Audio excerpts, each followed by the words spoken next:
এই ধানটাকে বলা হয় জামাইবাবু ধান। এটা ইন্ডিয়ান হাইব্রিড জাত। হাইব্রিড ধানটা দেখতেও সুন্দর, বিচলিটা অনেক বড়।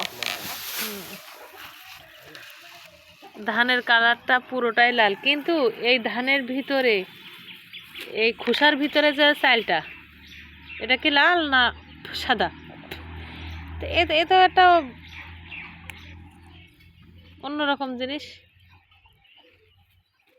চাল সাদা কিন্তু ধান লাল, তাই তো খোকা? হ্যাঁ, এটা কি আলাদা কোনো স্মেল আছে এই চালে? খুবই সুন্দর, খুবই সুন্দর।